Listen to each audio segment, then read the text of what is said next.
ដើម្បីទទួលបានវីដេអូថ្មីៗពី Channel KH Learning សូមបងប្អូនចូលទៅសញ្ញា Search ខាងលើ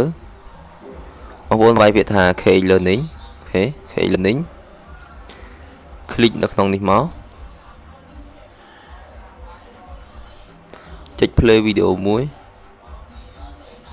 ចុច like ចុច subscribe តាសញ្ញារកដឹងអូខេអរគុណបាយបាយ